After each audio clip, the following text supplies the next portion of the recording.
Presidente Zaia, una giornata dolorosa per Pieve di Soligo, la sua presenza oggi cosa sta a significare?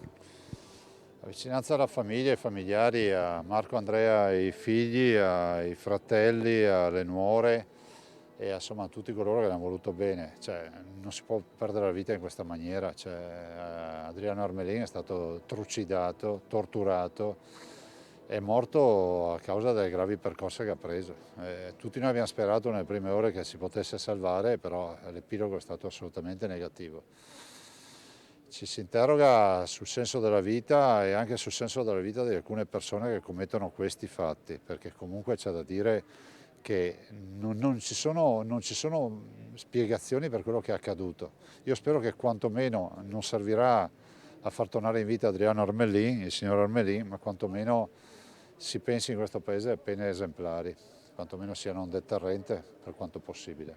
Riecheggia spesso la parola perdono in questi giorni, ma c'è qualcosa da perdonare, si può perdonare?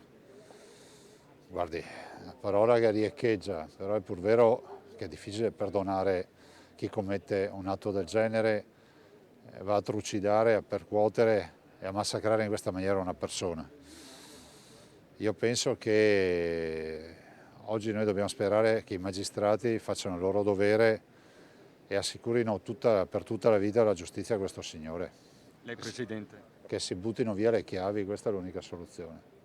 ecco, si ritorna a parlare di sicurezza, di prevenzione, ma anche di certezza della pena, anche questi temi che ricorrono. Ma cosa vuole che le dica? Questo è il Bengodi dei delinquenti. Questo è diventato il paese del Bengodi dei delinquenti. Bisogna mettersi d'impegno per andare in galera. Questa è la verità.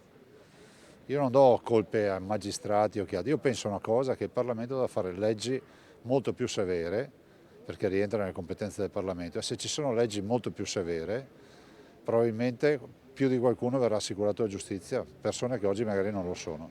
La mia presenza qui è anche per dire che noi non ci omologhiamo a questi fatti, non vogliamo diventare terra che ospita sta gente che va per le case ad ammazzare i nostri veneti.